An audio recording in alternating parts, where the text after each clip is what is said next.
할렐루야. 주의 사랑으로 환영하고 축복합니다. 오늘 복된 주일을 맞아서 함께 하나님 앞에 예배하고 경배하는 이 자리에 오신 여러분 모두 감사합니다. 우리 옆에 좌우에 계신 분들께 잘 오셨습니다. 함께 주님을 찬양합시다. 인사하시면 좋을 것 같습니다.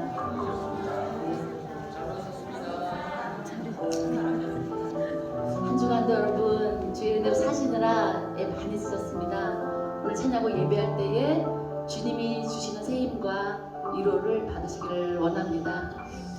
그 존귀하신 예수 그리스도, 지존하신 이름 예수 그리스도, 그 이름 함께 찬양하며 나아가겠습니다.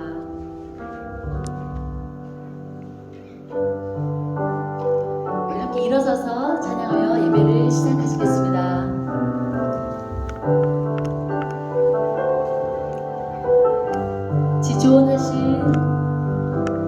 지존하신 주님 이름 앞에 모두 무릎 꿇고 나 경배해. 거룩하신 주님 보좌 앞에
능치 못하실 전혀 없는 그 주님 앞에 담대히 믿음으로 선포하며 찬양하겠습니다. 전능하신 나의 주 하나님은 능치 못하실 일 전혀 없네. 우리의 모든 간구도 우리의 모든 생각도 우리의 모든 꿈과 모든 소망도 신실하신 나의 주 하나님은 우리의 모든 괴로움 바꿀 수 있네. 불가능한 일 행하시고 죽은 자를 일으키시니 그를 이길 자 아무도 없네. 주의 말씀 의지하여 깊은 곳에 금을 던져 오늘 그가 놀라운 일을 이루시는 것 보라. 주의 말씀 의지하여 믿음으로 금을 던져 믿는 자에게 능치 못하오네. 전능하신 나의 주, 전능하신 나의 주 하나님은 능치 못하실 일 전혀 없네. 우리의 모든 간구도 우리의 모든 생각도 우리의 모든 꿈과 모든 소망도 신실하신 나의 주 하나님은 우리의 모든 괴로움 바꿀 수 있네. 불가능한 일 행하시고 죽은 자를 일으키시니 그를 이길 자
저가 되시 환란 중에 환란 중에 힘과 도움이시라 힘과 도움 하나님은 우리의 하나님은 우리의 피난처가 되시며 피난처가 되시며 환란 중에 우리의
하사 천지를 만드신 하나님 아버지를 내가 믿사오며 그 외아들 우리 주 예수 그리스도를 믿사오니 이는 성령으로 잉태하사 동정녀 마리아에게 나시고 본디오 빌라도에게 고난을 받으사 십자가에 못 박혀 죽으시고 장사한 지 사흘 만에 죽은 자 가운데서 다시 살아나시며 하늘에 오르사 전능하신 하나님 우편에 앉아 계시다가 죄로서 산자와 죽은 자를 시선하러 오시리라. 성령을 믿사오며 거룩한 목회와 성도가 서로 도하는 것과 죄를 사하여 주신 것과 몸이 다시 사는 것과 영원히 사는 것을 믿사옵나이다. 아멘.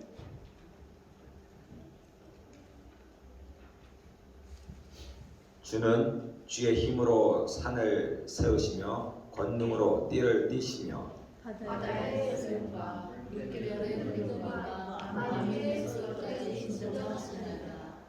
땅 끝에 사는 자가 주의 창조를 두려워하나이다. 주께서 하나님과 전쟁의 영계에서 주를 두려워하시며 땅을 돌보사 물을 대어 심히 윤택하게 하시며 하나님의 강에 물이 가득하게 하시고 이같이 땅을 예비하신 후에 그들에게 복식을 주시나이다.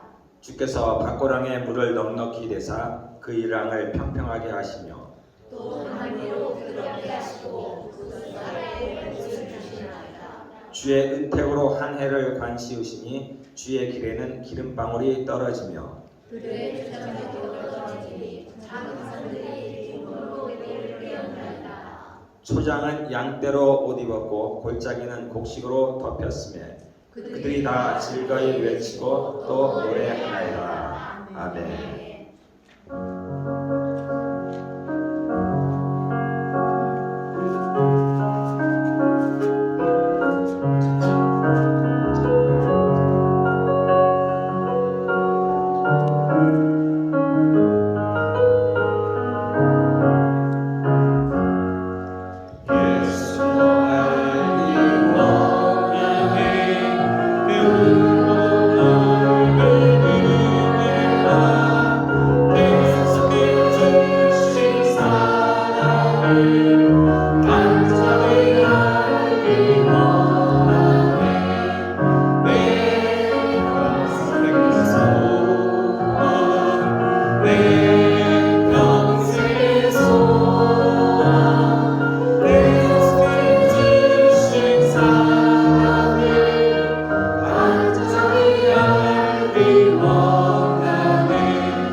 아멘. 다 같이 자리에 앉으시겠습니다. 제를 대표해서 장민호 지사님 기도해 주시겠습니다.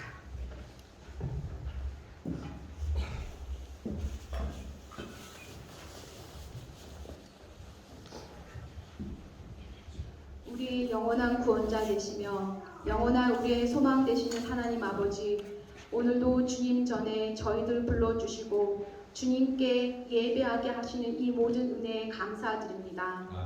그가 그 피조물 중에 우리로 한 첫 열매가 되게 하시려고 자기의 뜻을 따라 진리의 말씀으로 우리를 낳으셨느니라. 아멘.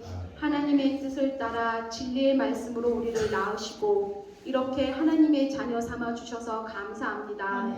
하나님, 저희가 무엇이기에 이토록 저희들을 사랑하시는지요.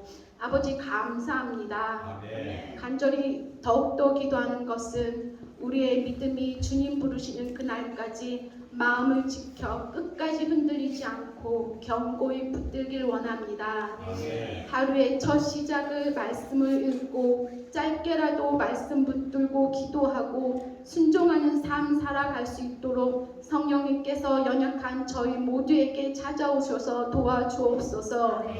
작은 물방울이 바위를 뚫는 비밀을 창조하신 모든 자연 속에 아버지께서 풀어놓으셨듯 이 작은 매일매일의 실천이 우리를 하나님의 자녀로 더욱더 단단하게 할 것을 믿습니다.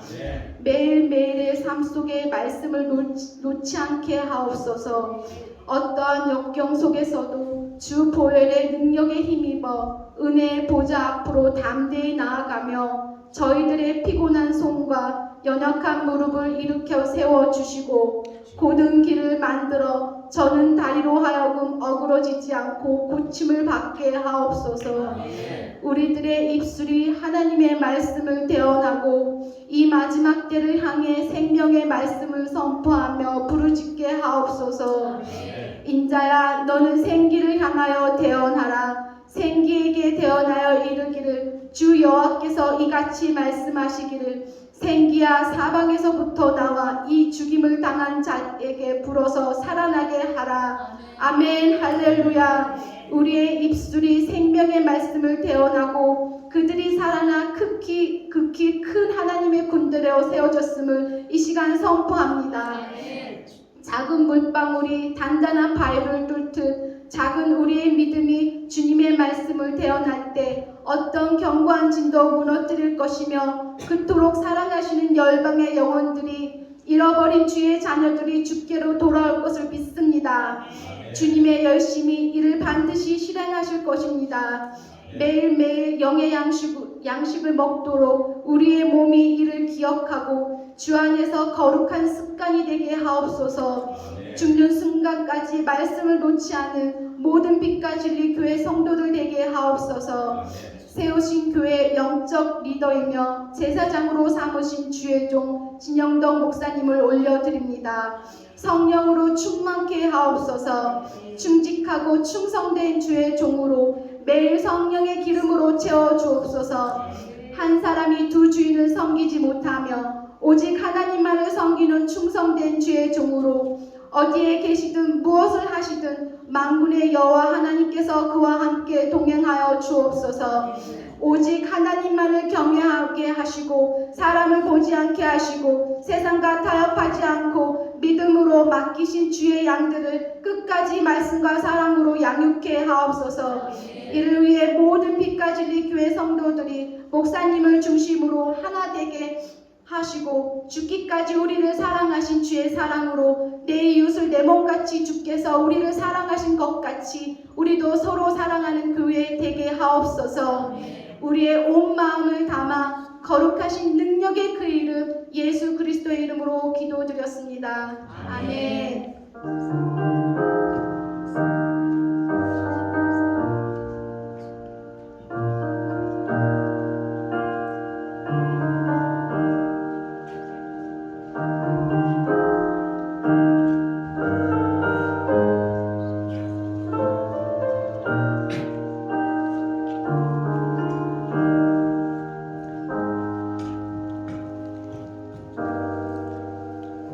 감사합니다. 우리 다 같이 교회 소식 보겠습니다. 함께 예배하시는 분들 감사합니다. 우리 소태련사님 잘 오셨네요. 어제 날씨가 좀 그랬었는데 하나님께 감사드립니다. 자, 우리 매일 묵상하는데 오늘은 요한일서 3장입니다. 여러분들 진짜 우리가 하나님 나라 가는 그날까지 하나님의 말씀을 매일 묵상하는 그러한 습관들을 들으시기를 바라겠습니다. 토요일 아침 기도회 매 토요일 아침 7시에 있습니다. 여러분들 오셔서 함께 마음껏 기도하시기를 바라겠습니다. 셀 모임이 매주 화요일 오후에 또는 각 셀별로 자유로이 요일을 정하셔서 하시면 좋겠고요. 저희가 이제 이름을 셀이 아니라 목장으로 정했어요. 목장. 그래서 목장 모임을 갖도록 하겠습니다. 그 내년부터 세워질 헌신될 목장 가정과 청년의 부흥을 위해 기도하시길 바랍니다. 그래서 저희가 이제 몇 가정을 제가 면담을 했습니다. 전에 우리가 강구한 대로. 그래서 이제 새해에는 저희가 예전에 예고한 대로 한 가정이 한 목장으로 그래서 나아가서 이제 주변 분들을 전도하면서 목장을 키워나가는 걸로 그렇게 말씀을 드렸습니다. 그래서 이제 저희가 두세 달 저희가 트레이닝 겸 직접 가정 예배를 드리기로 하였고요. 그래서 그 결과로 제가 한번 저희 가정이 한번 그렇게 한번 섬기도록 하겠습니다 하는 분들이 내년도에 목장으로 이제 세워질 텐데 많은 분들이 동참을 하셨어요. 그리고 이제 우리가 목장의 이름은 목장장 또는 제가 목동으로 할까 이름을 확실히 정하지 않았습니다. 가칭 목동으로 할까 또는 보통 이제 셀이면 셀장 이렇게 하는데 목장장 뭐 그렇게 하도 좋은데 아직은 제가 명확하게 정하진 않았습니다. 이제 다른 교회에서는 이제 목자라고 하는 교회도 많이 있는데 우리 주님이 목자 되시니까 이 목자라고 하기는 약간 좀 부담도 있고 그래서 목동으로 하면 좀 가볍지 않을까 그런 마음도 있는데 겸손하기도 하고 그래서 어떻게 할까 지금 제가 생각 중입니다. 그래서 이름은 가칭 목장장 또는 목동의 이름을 따서 그 목장의 이름을 정했습니다. 예를 들면은 우리 박명균 목장, 박명균 집사님 목장 또는 송광영 집사님 목장 이렇게 저희가 이름을 붙였습니다. 그래서 박명균 집사님과 송광영 집사님과 김명신 집사님 그리고 이명희 집사님 그 다음에 이제 양정승 형제 이렇게 해서 가정에서 시작을 하겠다고 이제 얘기를 했습니다. 그럼에도 불구하고 제가 이렇게 이름을 호명을 했지만은 그런데 아무리 생각해도 저는 안 될 것 같다 하시는 분들은 다시 말씀하셔야 됩니다. 저한테 말씀하셔야 되고 그리고 아직 이제 제가 아직 면담을 하지 않은 가정도 있습니다. 여기에 이제 제가 호명하지 않은 그런 가정 중에서도 제가 한번 저희 가정이 그렇게 주님 앞에 한번 해보겠습니다 하시는 분들은 저에게 따로 말씀을 하셔도 되겠습니다. 그래서 12월 말까지는 저희가 확정을 하고 1월부터는 그렇게 목장을 운영해 가도록 하겠습니다.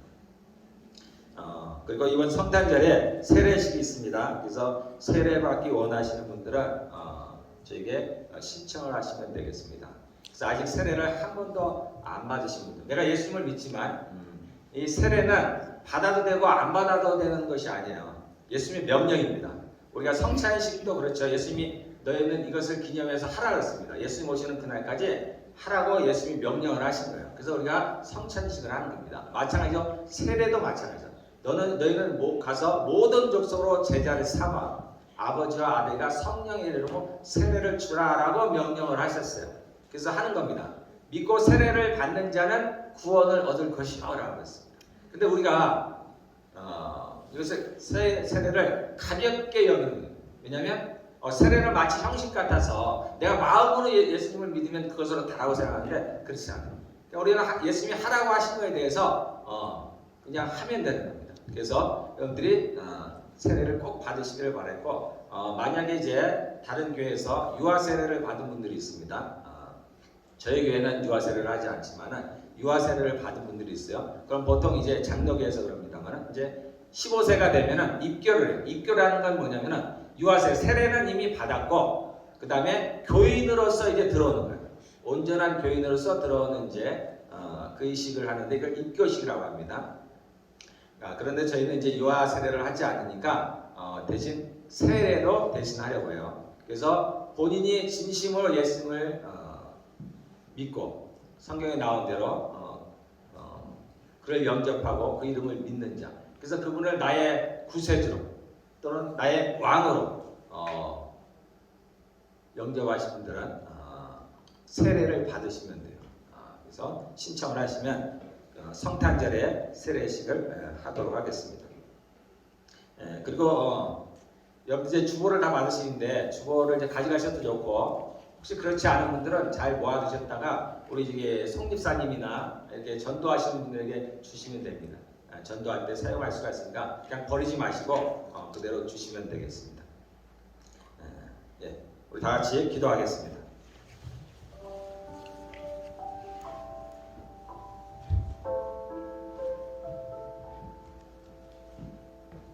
그 위에 손을 얹으시면 돼요. 하나님은 사랑이십니다. 하나님은 거룩하십니다. 하나님은 의로우십니다. 하나님은 승리자이십니다. 하나님은 치유자이십니다. 하나님 감사합니다. 이 시간 주의 말씀에 의지하여서 저희가 병든 자에게 손을 얹었습니다. 주의 손길을 통하여서 성령의 기름이 흘러 치료할 줄을 믿습니다. 감사합니다. 예수님 이름으로 기도하였습니다. 아멘. 요한복음 16장 20절에서 33절입니다. 요한복음 20장 20절에서 33절 제가 읽도록 하겠습니다. 내가 진실로 진실로 너희에게 이르노니 너희는 곡하고 애통하겠으나 세상은 기뻐하리라. 너희는 근심하겠으나 너희 근심이 도리어 기쁨이 되리라. 여자가 해산하게 되면 그때가 이르렀으므로 근심하나 아기를 낳으면 세상에 사람난 기쁨으로 말미암아 그 고통을 다시 기억하지 아니하느니라. 지금은 너희가 근심하나 내가 다시 너희를 보리니 너희 마음이 기쁠 것이요 너희 기쁨을 빼앗을 자가 없으리라. 그날에는 너희가 아무것도 내게 묻지 아니하리라. 내가 진실로 진실로 너희에게 이르노니 너희가 무엇이든지 아버지께 구하는 것을 내 이름으로 주시리라. 지금까지는 너희가 내 이름으로 아무것도 구하지 아니하였으나 구하라. 그리하면 받으리니 너희 기쁨이 충만하리라. 이것을 비유로 너희에게 일렀거니와 때가 이르면 다시는 비유로 너희에게 이르지 않고 아버지에 대한 것을 밝히 이르리라. 그날에 너희가 내 이름으로 구할 것이요 내가 너희를 위하여 아버지께 구하겠다 하는 말이 아니니 이는 너희가 나를 사랑하고 또 내가 하나님께로부터 온 줄 믿었으므로 아버지께서 친히 너희를 사랑하심이라.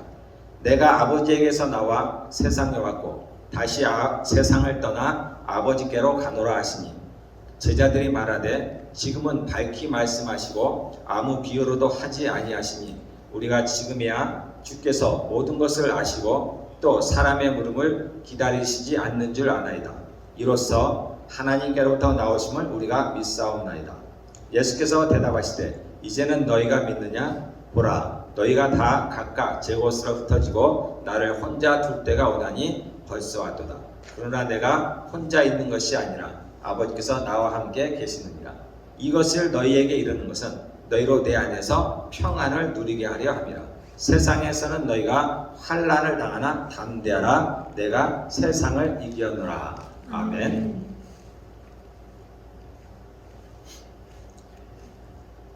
우리가 이제 요한복음을 좀 특별하게 여기는 이유가 있습니다.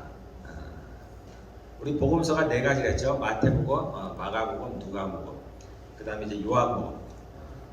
네 개의 복음서가 있는데 예수님의 행적을 기록한 글입니다. 특별히 요한복음을 특별하게 보는 이유가 있는데 그래서 이제 요한복음을 제4복음서라고 합니다.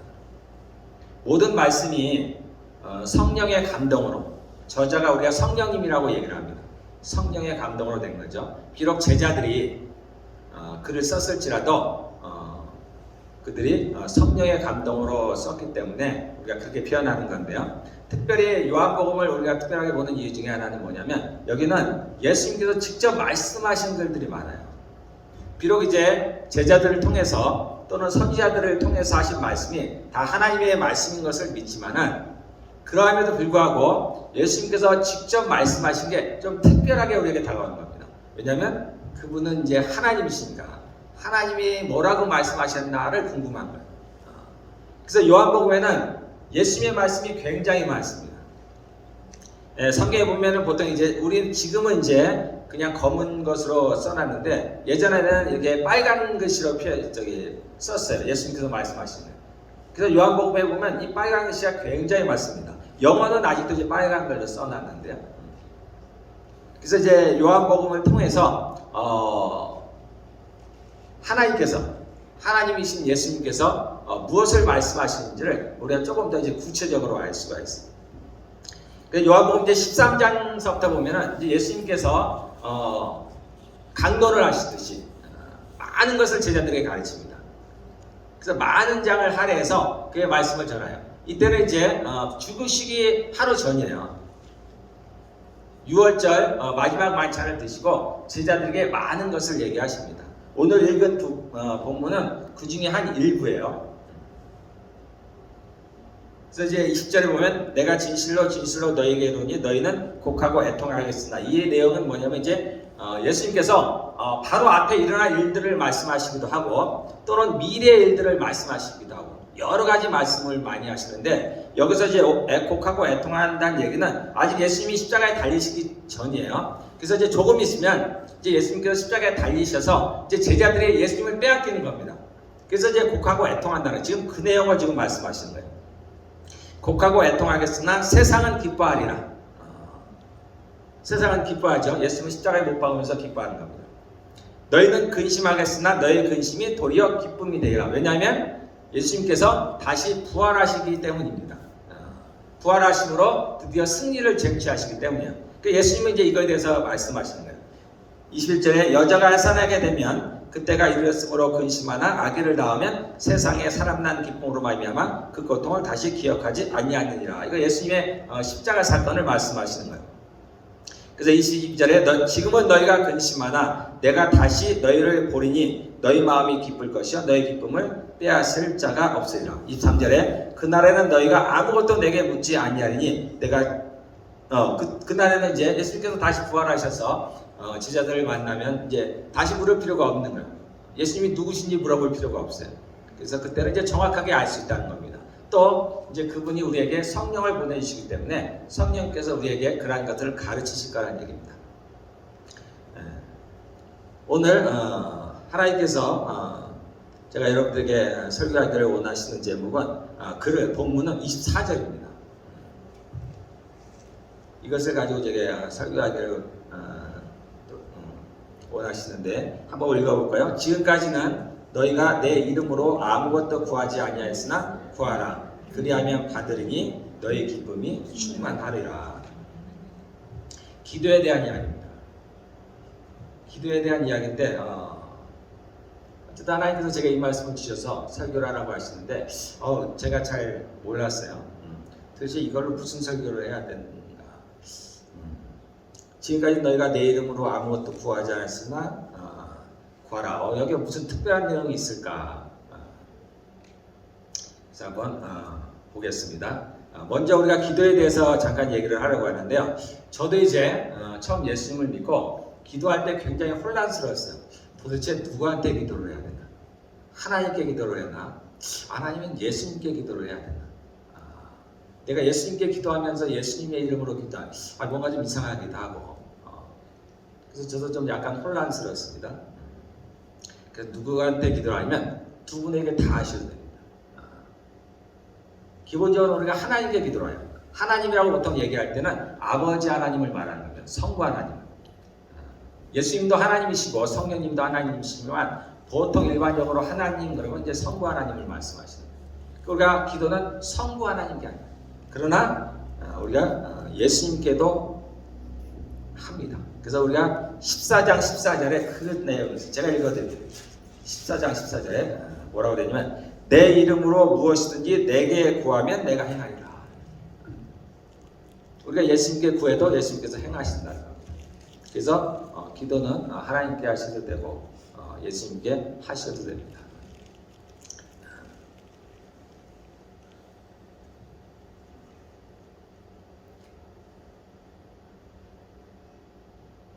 자, 그러면 24절에 이 구절에서 중요한 단어가 하나 있습니다. 그게 뭐냐면은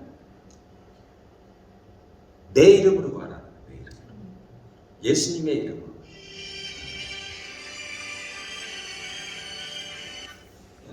하나님께서 제게 이 얘기를 하라는 얘기였습니다. 예수님의 이름으로 기도하라. 우리가 평소에 이제 예수님의 이름으로 기도합니다. 저도 마찬가지입니다. 저도 그렇지만 대부분이 아무 생각 없이 기도합니다. 당연한 형식인 것이냐. 그렇게 저도 기도해 왔습니다. 그렇게 기도해 왔어요. 그래서 저도 이제 오늘 이 말씀을 보면서 저도 좀 새로워졌습니다. 도대체 예수 이름으로 기도하라는 게 도대체 무슨 말일까? 왜 예수님께서는 자신의 이름으로 기도하라고 하셨을까? 여기는 큰 의미가 있습니다.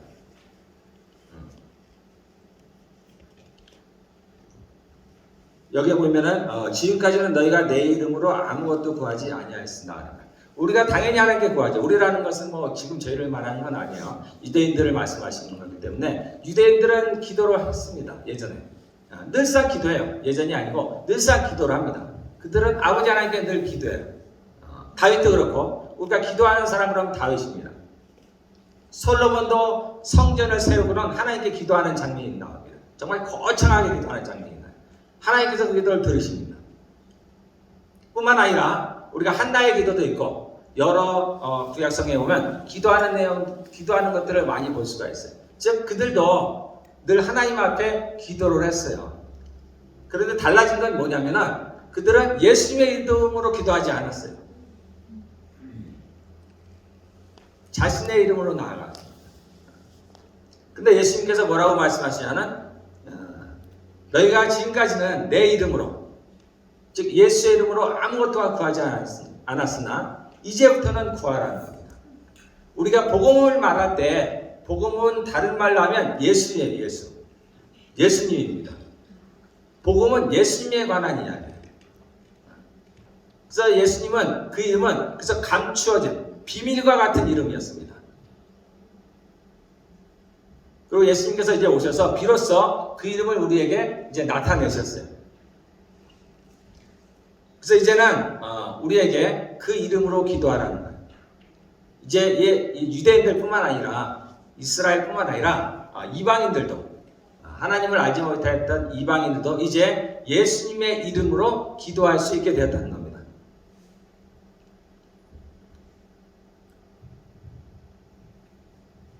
우리가 가끔은 그런 이제 이야기를 듣죠. 예수님을 믿지 않는 사람들도 예수님을 믿기 전에도 어떤 이유로 인해서든지 간절하게 뭔가를 기도할 때 하나님을 정말 잘 알지 못했을지라도 그거에 대해서 하나님께서 응답하셨다라는 얘기를 가끔 듣습니다. 그런데 이런 것들이 이상한 일은 아니에요. 왜냐하면 하나님은 천지를 지으신 하나님이시기 때문에 모든 사람을 지으셨어요. 그래서 누군가가 정말 간절한 마음으로 자신을 찾을 때는 하나님이 응답을 하시는 거예요.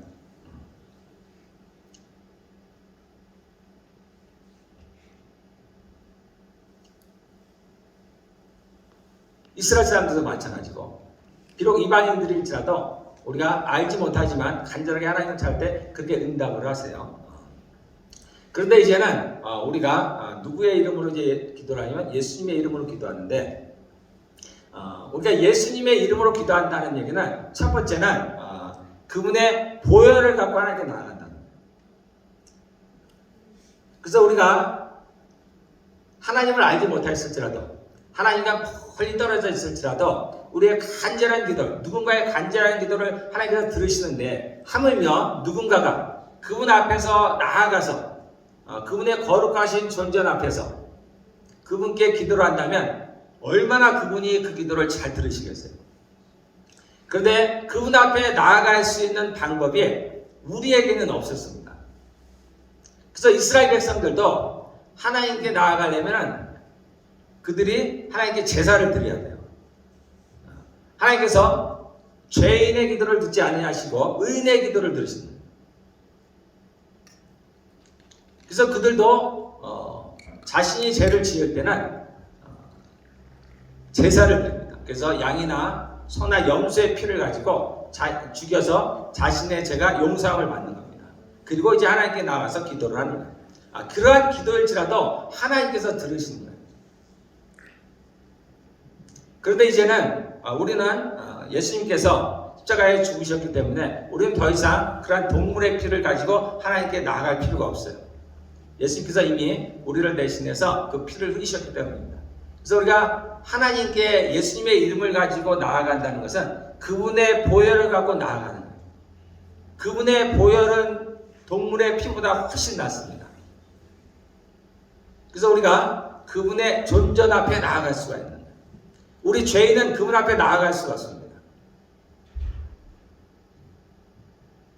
근데 죄인된 우리가 나아갈 수 있는 길은 그분의 피를 의지해서 나아가는 거예요.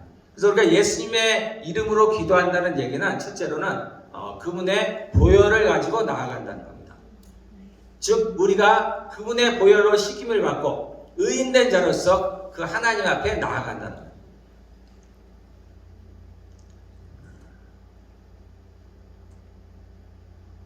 그래서 이제 26절에 보면은 그런 말씀이 있습니다.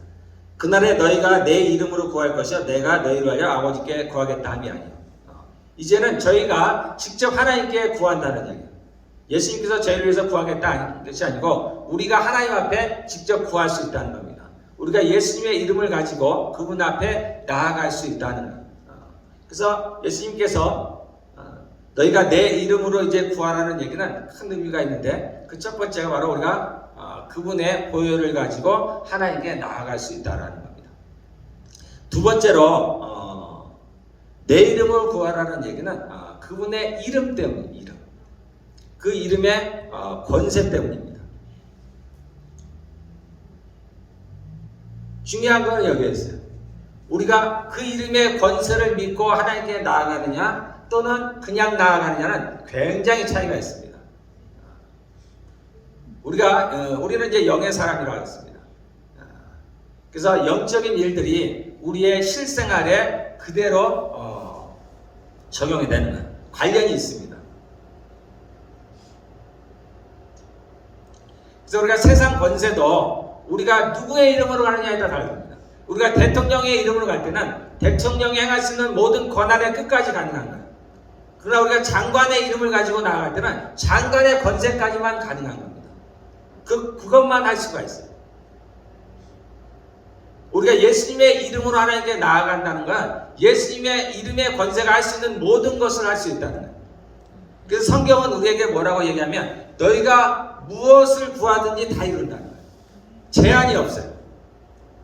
왜냐하면 그분의 이름의 권세가 무한하기 때문입니다. 과거는 하나님이 저희들에게 그 이름을 주시지 않았어요.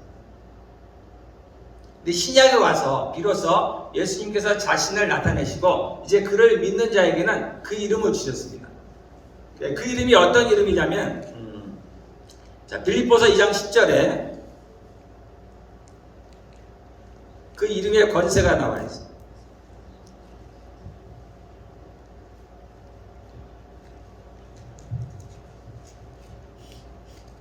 자, 제가 한번 읽어보겠습니다. 자, 빌립보서 2장 10절에 보면 하늘에 있는 자들과 땅에 있는 자들과 땅 아래에 있는 자들로 모든 무릎을 예수의 이름에 꿇게 하시고 그분의 이름 앞에 다 무릎을 꿇는다는 거예요. 근데 누가 그러냐면 하늘에 있는 자들과 땅에 있는 자들과 땅 아래에 있는 자들 모든 피조물입니다. 그 모든 피조물들이 그 이름 앞에 무릎을 꿇는다는 거예요. 마태복음 28장 18절에 보면 우리를 보내시면서 하늘과 땅의 모든 권세를 내가 가졌으니 라고 말씀합니다. 그 모든 권세가 예수님께 주어졌다는 겁니다. 예수님의 이름에 주어졌다는 거예요.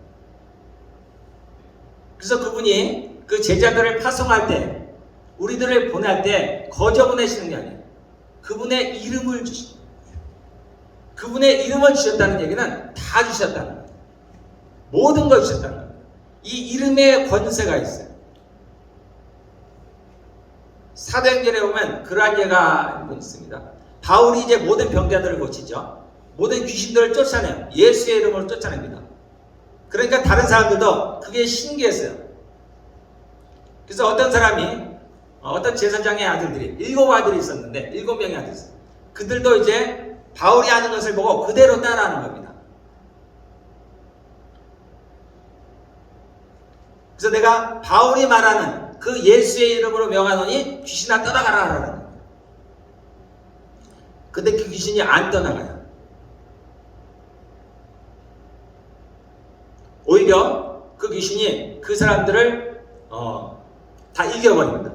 비록 7명이 되지만 그들이 다 쫓겨나가게 돼요.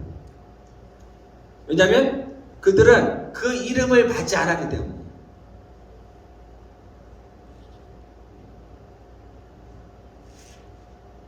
예수님을 믿는 자녀에게 믿는다는 게 하나님의 자녀가 되는 권세를 줬습니다. 그와 더불어서 예수님을 믿는 모든 이들에게는 그 이름을 줬습니다. 예수 이름을 우리에게 주었어요. 우리가 예수 이름으로 기도한다는 건 우리는 너무나 쉽게 하기 때문에 이것이 얼마나 귀중한지를 잘 모릅니다. 얼마나 어마어마한 일인지는 잘 모릅니다. 아무도 그 이름으로 사용할 수가 없어요. 우리에게만 주신 거예요. 진짜 우리가 뭐길래 정말 궁금합니다. 저도 궁금해요. 도대체 우리가 누구길래 하나님께 우리가 어떠한 자들길래 감히 그 이름을 우리에게 주셨을까?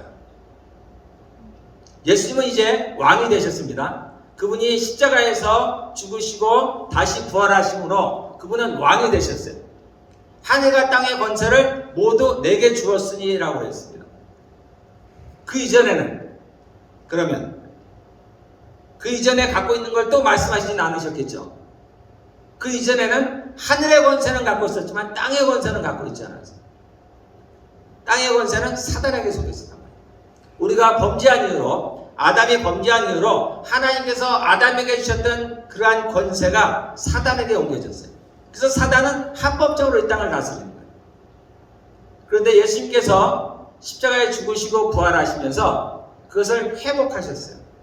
그래서 하늘과 땅의 모든 권세를 내게 주셨어요. 예수님께서 죽으심으로 죽음의 권세 잡은 자 마귀를 멸하셨다고 했습니다. 그 얘기는 마귀의 권세를 박탈하셨다는 거예요. 그래서 그 마귀를 드러내서 세상의 구경거리를 삼으시고 그의 무장을 해제하셨다고 말씀하십니다. 그래서 이 십자가 사건으로 말미암아서 예수님은 하늘의 권세뿐만 아니라 땅의 권세를 회복하셨어요. 그래서 모든 사람들, 만인입니다. 모든 사람들을 다스릴 권세가 예수님께 있습니다. 사도행전에 보면은 베드로가 첫 번째 설교 마지막 절에 보면은 하나님께서 예수님을 우리의 구주와 주로 삼으셨다. 구세주뿐만 아니라 왕으로 삼으셨다는 겁니다. 그 모든 권세를 하나님 아버지께서 이 예수님께 주셨다는 거예요. 그래서 예수님의 이름인 이 예수는 왕의 이름입니다. 그래서 모든 피조물들이 복종할 수밖에 없었습니다. 그 이름을 우리에게 주신 겁니다.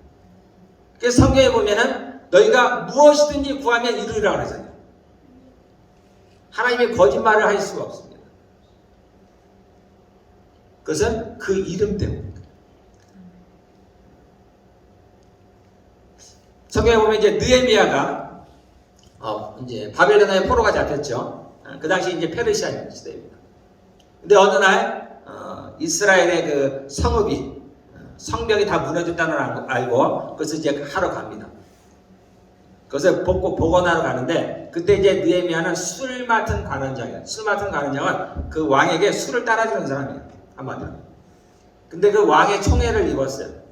그래서 하나님의 은혜로 인해서 이제 다시 유다로 이제 돌아갈 수가 있게 되었습니다. 그때 이제 이 느헤미야가 왕에게 뭘 청하냐면 조서를 청합니다. 글을 청해요. 그 왕의 이름을 달라는 거예요. 그래서 그가 이제 그 유다로 가는 동안에 굉장히 먼 거리죠. 수많은 적들이 있습니다. 통과해야 될 많은 일들이 있어요.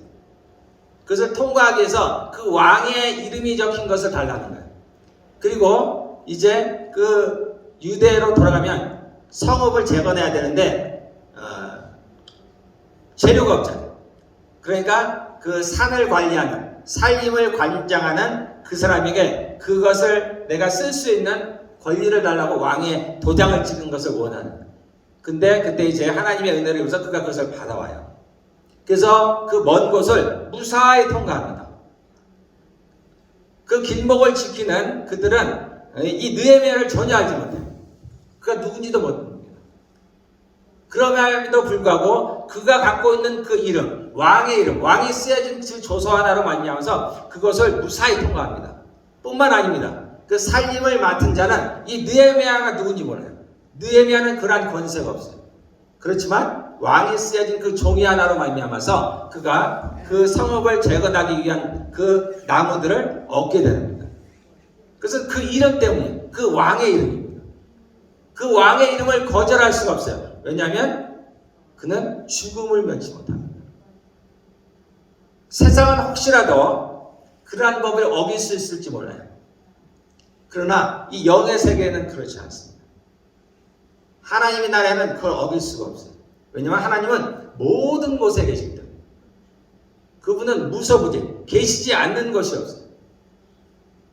그래서 그의 이름의 권세가 미치지 못하는 것이 없습니다. 근데 이 이름은 모든 사람에게만 적용되는 게 아니라 모든 만물들에게도 적용합니다.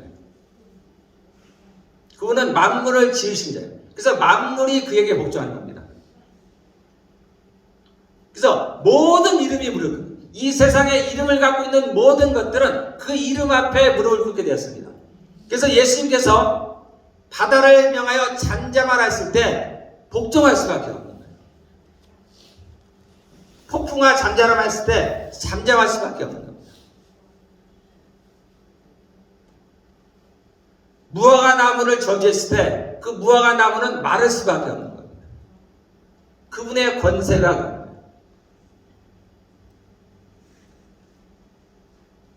구약의 에스겔 37장에 보면 마른 뼈를 일으키는 장면이 나옵니다. 그때 에스겔이 누구의 이름으로 선포해요? 하나님께서 명령하시죠. 너는 대언하라. 그래서 에스겔이 할 수 있는 정도는 대언하는 정도예요. 하나님이 말씀하시는 걸 대언하는 겁니다. 그래도 마른 뼈들이 그 명령에 순종합니다. 일어나요. 그런데 지금은 아니에요. 우리에게 더 큰 권세를 줬어요. 우리는 단순한 대언자가 아니고 우리가 그 이름으로 명령을 할 수 있는 자가 되었어요. 그래서 주님께서 우리에게 세례를 주라고 명하실 때 이 세례하는 사람이 누가 세례를 줘요? 내가 줍니다. 내가 예수 하나님 아버지와 아들과 성령의 이름으로 세례를 주노니 우리에게 그러한 권세를 줬어요.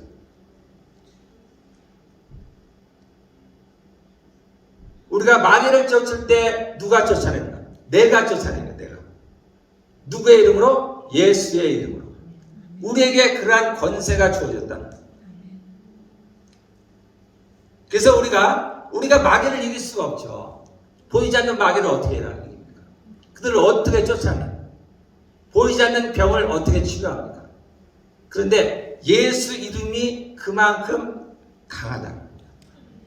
그 이름에 복종하지 않을 수가 없다는 거예요. 그 이름은 모든 사람들뿐만 아니라 만물이 그 이름 앞에 복종할 수밖에 없어요. 하나님께서 천지를 지으신 아버지 하나님께서 그 이름을 높이셨기 때문입니다. 그래서 우리가 그 이름으로 병든 자를 일으킨 겁니다. 베드로와 요한이 그랬잖아요. 그 이름이 이 사람을 일으켜 세웠느니라. 그 이름의 권세가 그렇게 대단한 겁니다.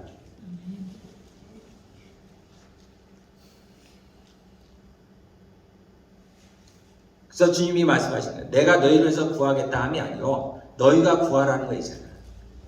우리에게 그러한 권세를 주셨다는 겁니다.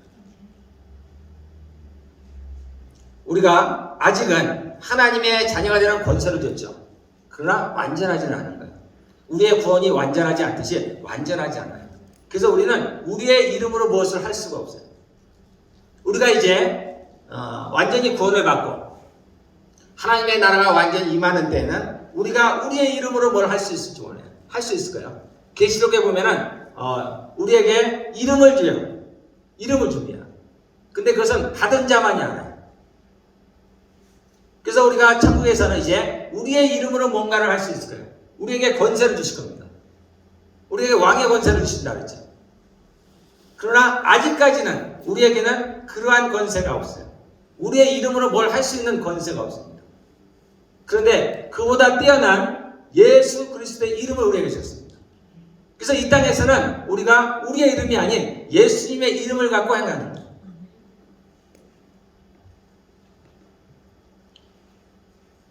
그래서 우리가 이 영의 세계에서는 이 마음이 굉장히 중요합니다. 우리가 어떤 마음을 갖고 하냐가 굉장히 다릅니다. 우리가 누군가를 기도할 때 그냥 우리가 막연히 기도해도 그것도 큰 의미가 있습니다. 이름만 불러도 의미가 있어요. 그러나 우리가 누군가를 위해서 간절한 마음을 갖고 무언가를 기도할 때는 그 능력이라는 건 굉장히 다릅니다. 한없이 다릅니다. 이제 저희가 이제 오늘부터는 우리가 하나님께 기도를 해도 전과는 다른 마음으로 기도하시길 바랍니다.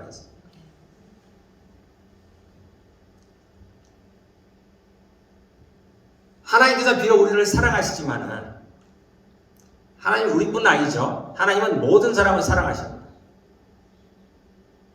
그러나 우리의 기도를 들으시는 것은 그분의 이름 때문이에요. 예수님의 이름 때문에. 왜냐하면 예수님이 왕이기 때문에. 왕의 이름으로 구하는데 안 될 것이 없는 거예요. 그래서 너희가 믿음으로 구하면 다 된다는 거예요. 이미 그것은 다 허락이 된 것들이에요. 그분의 이름을 주었다는 것은 그 이름으로 안 될 게 아무것도 없는 거예요. 마치 백지수표와 같은 겁니다. 우리가 쓰기만 하면 되는 거예요. 이미 사인이 된 수표라는 거예요. 너희가 무엇을 구하든지 원하는 대로 구하라는 거예요. 그러면 다 이루리라. 여러분들이 저도 그렇고 이제 우리가 정말 담대하게 구하기를 바라겠습니다.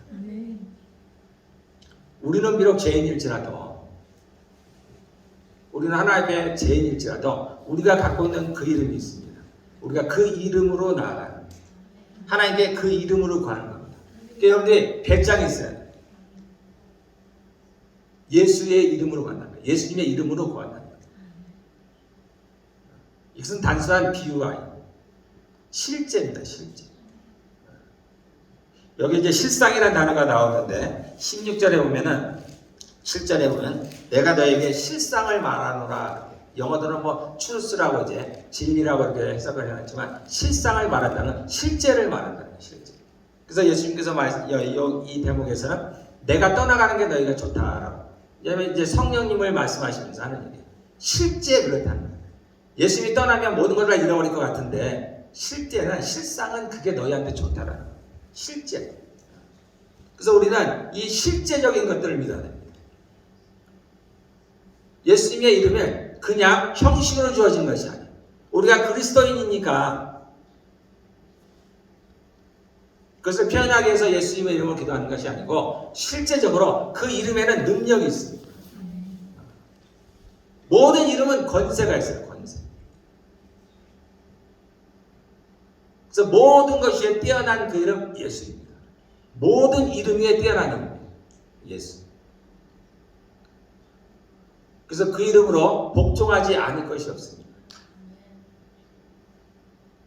그래서 우리가 병든 자에게 명한즉 일어나는 거예요. 왜냐면 우리에게 그 능력은 없는데 그 이름 때문에. 만물을 지으신 그 이름. 말씀으로 만물을 지으셨죠? 하나님께서 말씀으로 천지를 창조하신 겁니다. 그분이 말씀을 하시면 되는 거예요. 그분이 왕이시기 때문에. 그 이름을 우리에게 주셨어요. 그리고 그 이름을 우리가 사용하기를 원하시는 거예요. 마귀를 대적할 때도 마귀를 대적하라 그럼 너희를 피하리라. 내가 너희에게 뱀과 전갈을 밟으며 원수의 모든 능력을 제할 권능을 줬습니다. 뭐 때문에? 예수 이름을 줬습니다. 그 이름으로 못할 일이 아무것도 없는 겁니다. 그래서 베드로와 요한이 미문에 앉아있는 안진뱅이를 일으킵니다. 바울도 그렇고 그것은 지금도 여전히 일어납니다.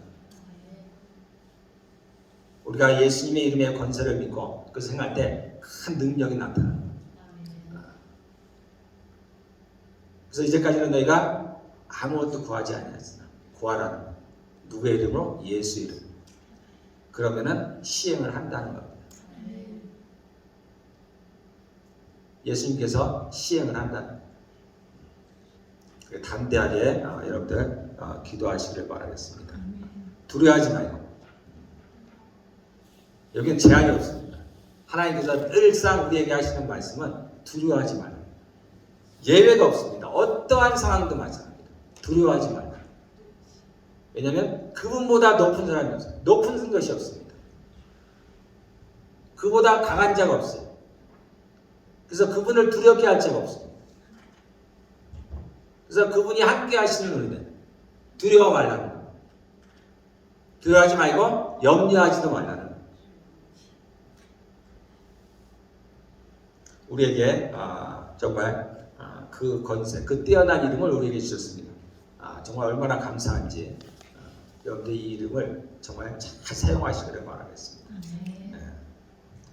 자, 이 시간 우리 그래서 한번 다 같이 한번 기도했으면 좋겠어요. 자, 이전까지는 우리가 막연하게 기도를 했다면 정말 우리가 그 의미를 알고는 있었어도 지나갔다면 이제 우리가 그 이름이 어떤 이름인지를 알고서 그렇게 담대하게 두려움 없이 하나님께 간구하는 저희들이 되었으면 좋겠습니다.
축도로 예배를 마치겠습니다. 이제는 우리 주 예수 그리스도의 은혜와 하나님의 사랑과 성령의 교통하심이 이곳에서 예배하는 그리고 빛과 진리 교회에 속한 모든 성도들 가운데 함께 있을지어다. 아멘.